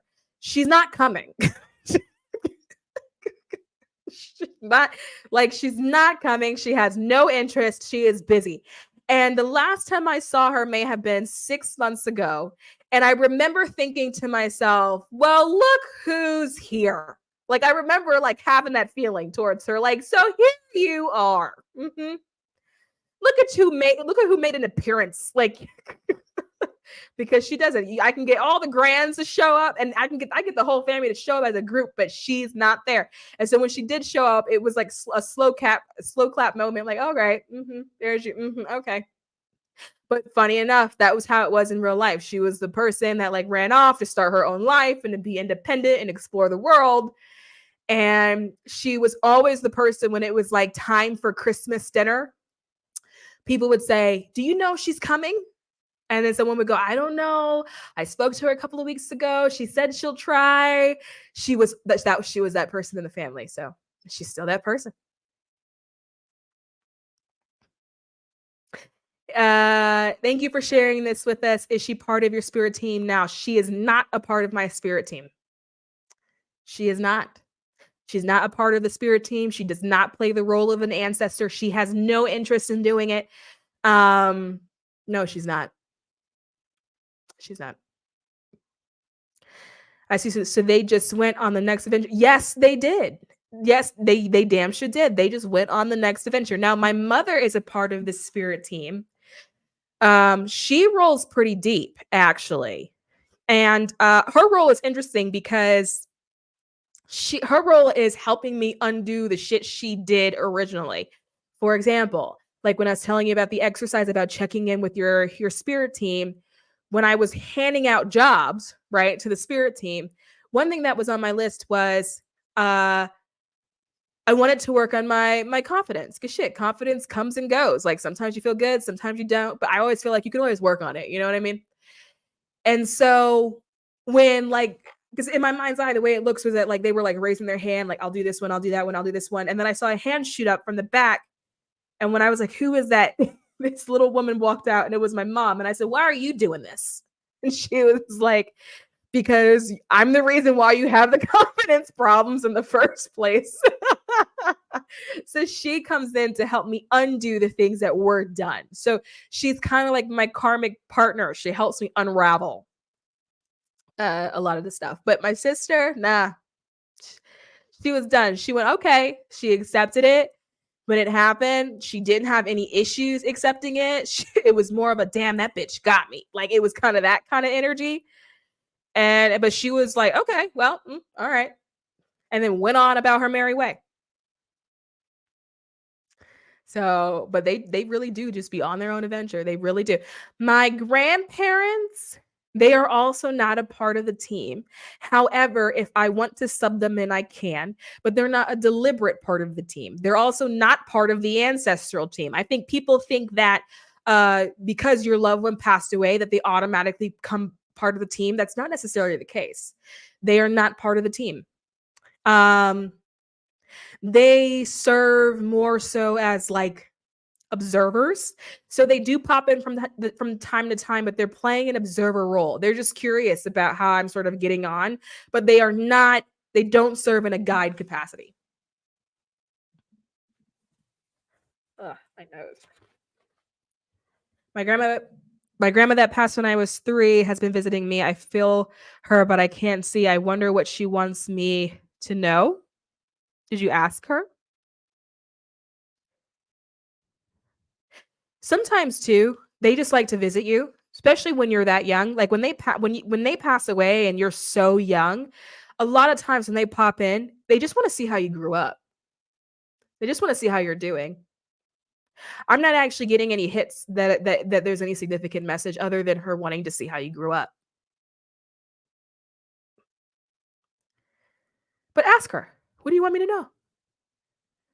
And because you can feel her, but you can't see, just know that the response from her will come to you in another feeling. It just wouldn't be, it may not come in words or something. It may just come in a feeling.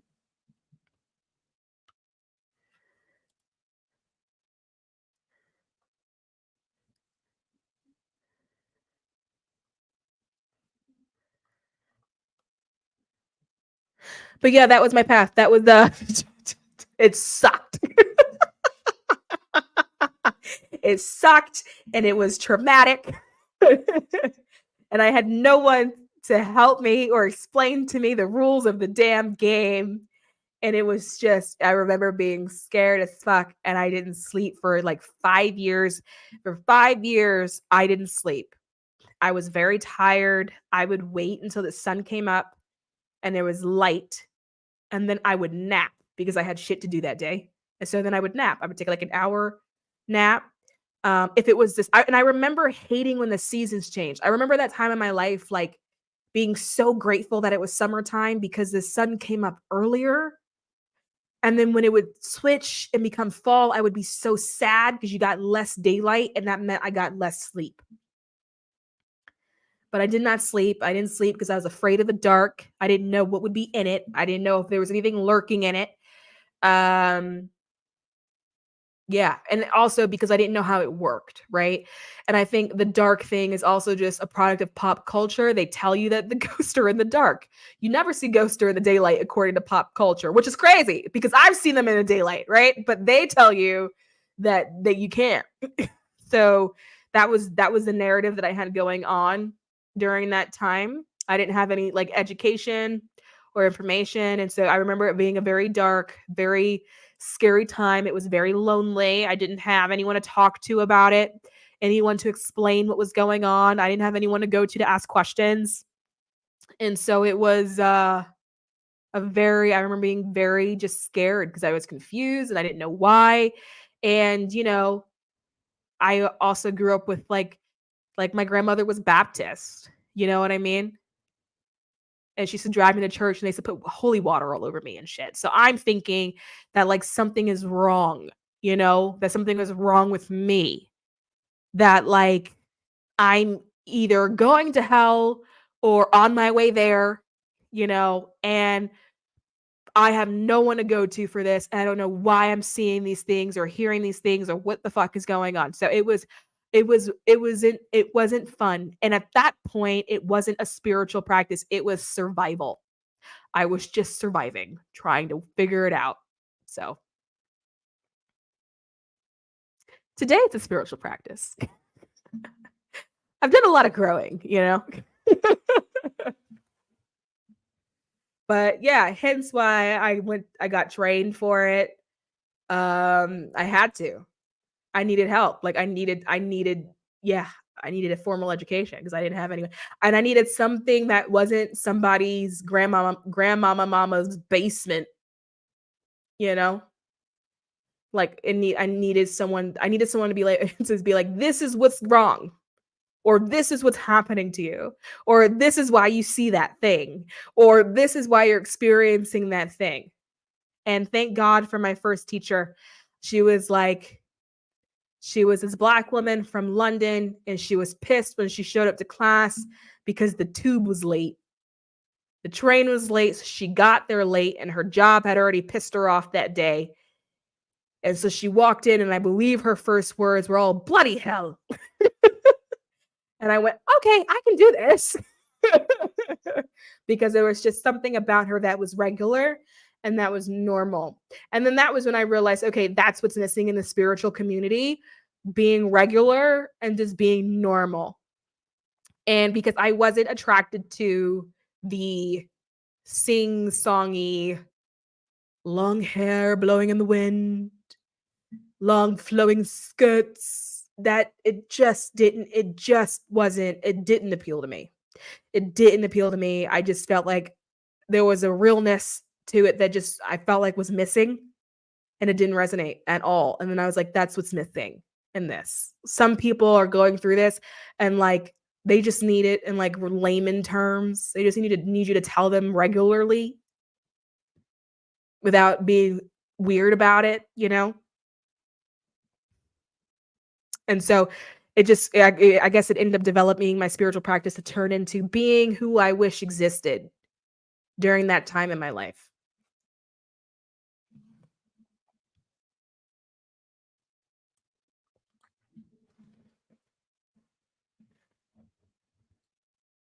Those are my thoughts exactly, right? That's it. That's all I wanted. Even like tarot, like just be normal when you tell me about it. Look at the card. I used to hate this shit. This whole, what is, I need tarot card. Wait, hold on. Look at the card. Tell me what you see. What do you feel? How do you feel? What is your intuition telling you? I don't fucking know. That's what I like. Why are you fucking asking? Brenda, I paid this money for you to tell me what the fuck this means. Why are you asking me? Right? Like I remember having like this moment where I was like, what the Is your spouse spiritual like you? No. Mm-mm. No, he doesn't. He's not spiritual. No. No. Mm-mm.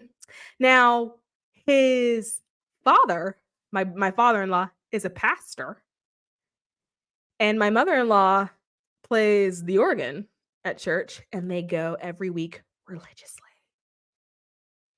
And so my husband is a default Christian, but like doesn't really vibe with it like that.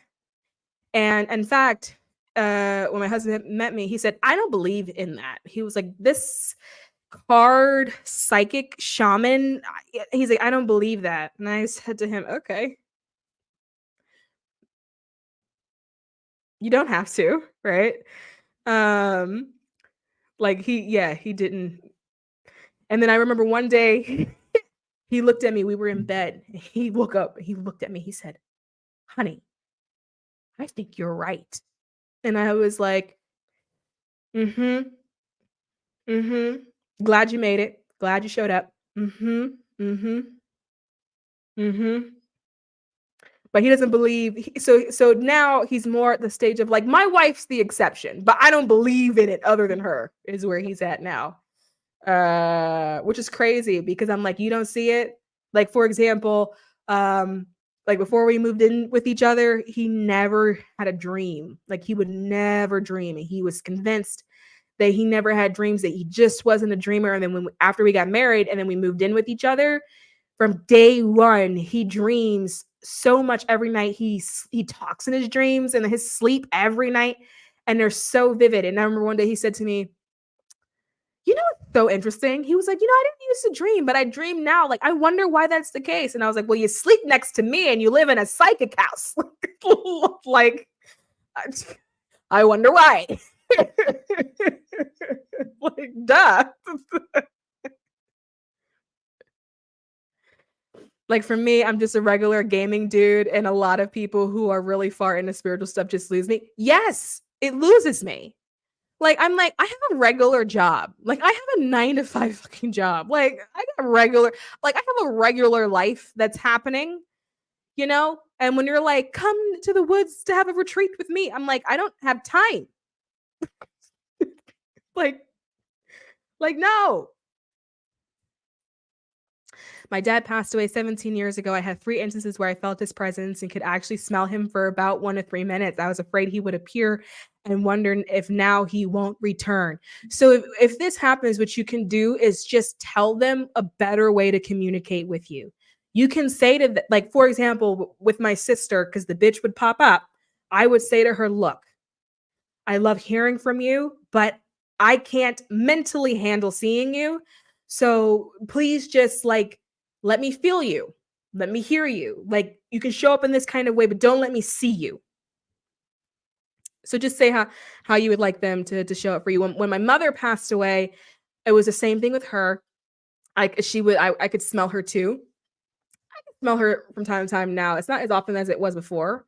But when I would miss her, I would ask for that smell. So when she first passed away, she would give me roses. And so I would have moments where the room would just fill up with like this floral smell. And when I would miss her, I would ask to smell the floral, and then the room would fill up with the floral smell again. Now she wants my attention. The room fills up with cigarette smoke because she was a heavy smoker. Heavy. And now it's more like all right, girl, can you listen type of thing.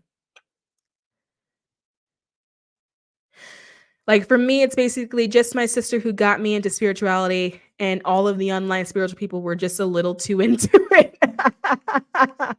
Well, yeah, because this day I'm going to be honest with you. I'm going to be real with you. I'm not totally sure if everyone we're seeing on the internet right now that are spiritual people are legitimately spiritual people. And I say that because, okay, it's not that I think that people lack genuine interest in spirituality, but I do think that we now have developed an internet spirituality. I don't think it's on purpose. I think it is a natural byproduct of like the evolution of culture, that when you are introduced to spirituality on the internet, naturally, where would you go for additional information? And that would be on the internet. And so the problem with that is that you are then emulating your examples. And if your examples got it from the internet, then that is what you are then practicing. And you're moving thinking that it's spirituality when really it's just a trend, social media, current pop culture, and it may not be spirituality. But I don't necessarily think that they're aware of that, or that everyone is aware of that.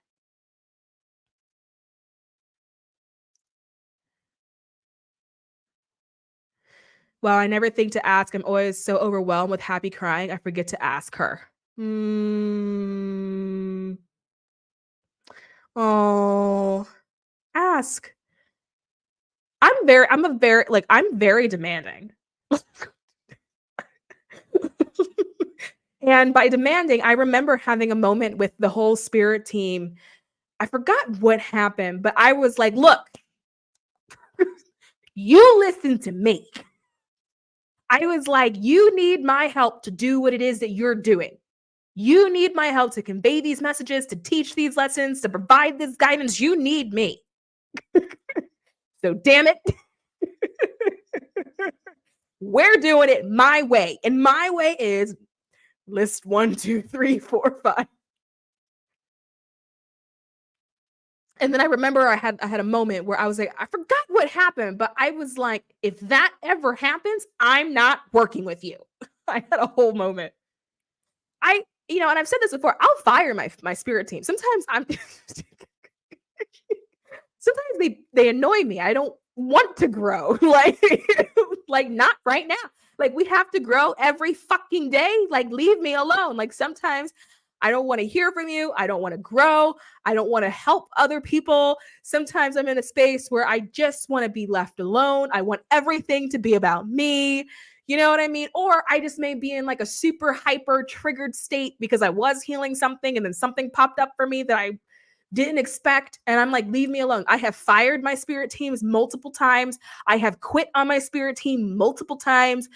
Like I'll block them. Like I don't want like recently we've had a much better relationship. But like I have been like, I'm not doing this. Like I don't want, and then I think some people are like, you just remain all the way open. Like, no, like this isn't working for me right now. And then I've also like set parameters with them of like, I better get paid for this. Where's the exchange? I know I hope you're not carrying like this expectation that I'm walking around here like fucking Mother Teresa. Like we're not fucking doing that. And then I was like, we're saying to them, I need resources. Okay. Don't care what they are. I'll let you decide, but I need some resources to show up, or we're not doing this anymore. Right. So, which I think when people hear that, they're like, you fired your spirit team? Yes, they work for me. Like, what do you? Yeah. Mm-hmm. Yeah. They sometimes they get subbed out and they'll sub themselves out. But yeah, I've ignored them. I've told them, leave me alone. I've yelled at them before. Oh yeah. And I think part of it, one, is that to them, they don't receive it that way because they're neutral, right? They understand that I'm like this little human having this human moment, right? Where I'm just like super overwhelmed and I don't know how to stabilize at that moment, right? And so like, but people think that their reaction is the same as a human's reaction. So it's like, oh my God, because if I did it to them, that would be offensive, But I'm like, no, that's not what happens.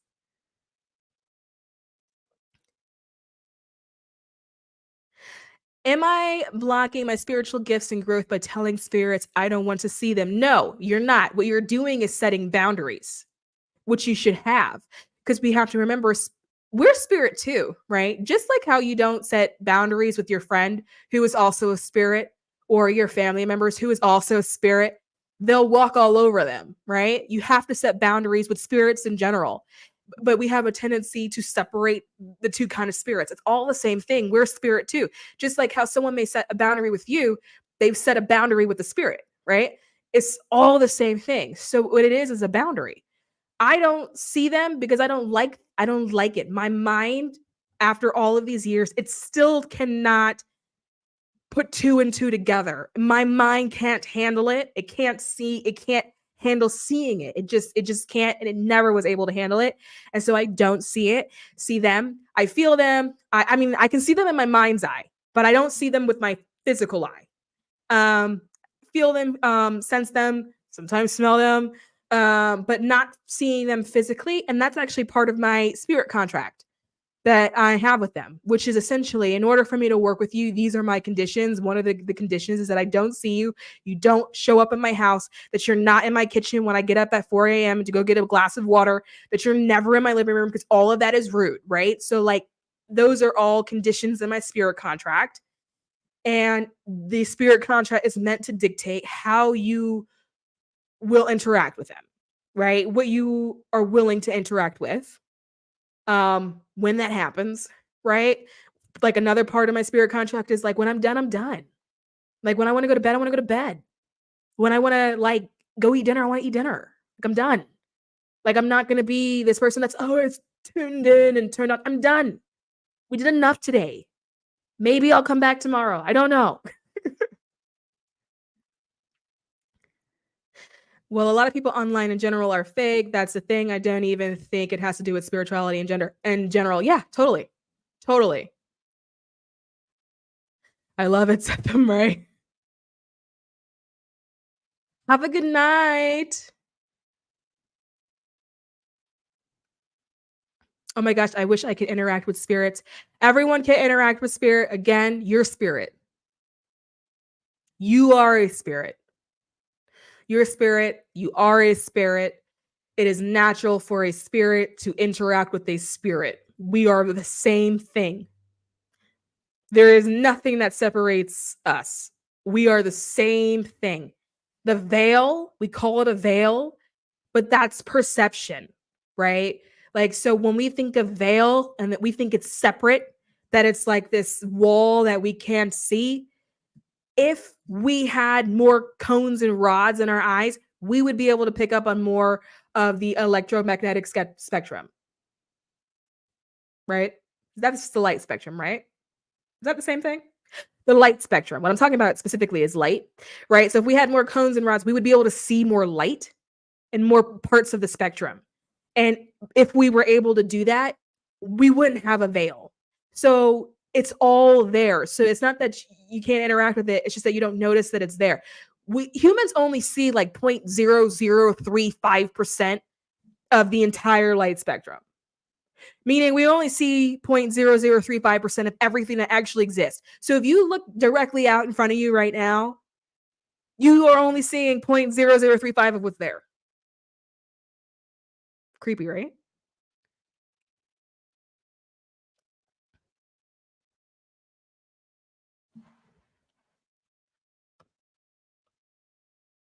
Is your partner spiritual as well? No. Mm-mm.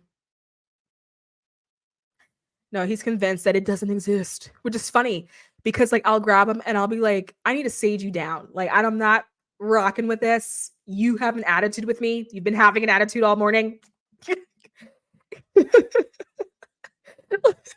Like today, I was at Palo Santo and he was like, "What are you burning? It stinks." And I was like, "You think this stinks?" And he was like, "Yeah." And I was like, "I don't like it when people tell me that they think it stinks." And I was like, "You come here right now. I got to clean you." So he says he doesn't, but then here I am dinging singing bowls around to cleanse his aura, you know? And so he's exposed to it all day, every day, but he thinks it doesn't exist. I don't know. Like I've made him sit through a tarot class, right? Because I demo all my stuff on him first.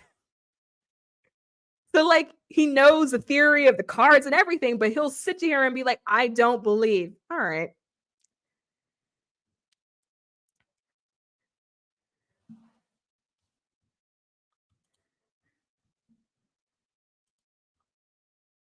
All right. Is that it? Is that all the questions? Did we get everything? Oh my God, we're coming up on 2 hours. Okay.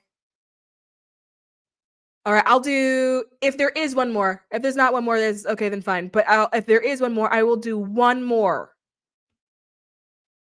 And then let's get out of here. Thank you for talking about the boundaries, because a lot of times when I say the doors to the spirit world are closed, another spirit tries to come through when I'm just trying to relax and meditate. Well, how strong is your boundary? So when I was first starting, the way I set my boundary, the way I set my door, right, was I would say my intention was to change the lock every day. And at that time, it was so early on, I only let 2 people come through. That was my mother and my sister. And for me, it was, if you are really my mother and you are really my sister, you will know how to get through the lock. Outside of that, this lock changes every single day. If you're really my mother and you're really my sister, this lock will mean nothing to you. You'll be able to get through it, no problem. And that is what stopped everything else. And then it was only my mother and my sister that would come through, but nothing else came through.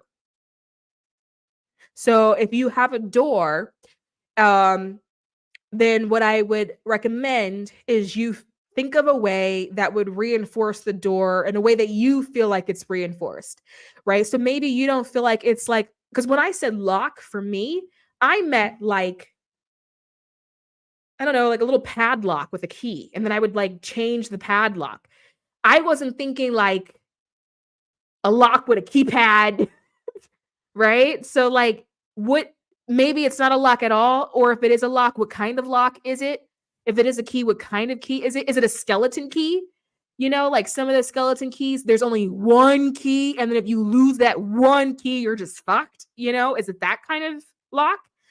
Is it boarded up? Is it a slam shut door? Is it made of steel? Like reinforce the door, because for some reason with you, What I'm seeing in my mind's eye, that's your door for some reason, I'm seeing like plain wood, like a bedroom door is what I see for you, which isn't at all reinforced. It feels very flimsy and weak. It feels like a weak kind of door.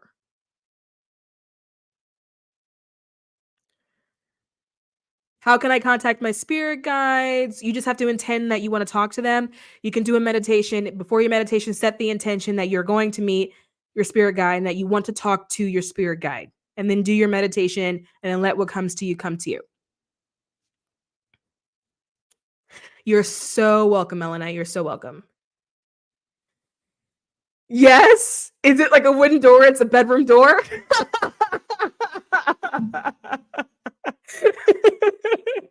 Yeah, let's switch that door out. You know what I mean? Like maybe you should, I don't know. What about a psych ward door? You know? No one's coming in or out, you know? One of those kind of things.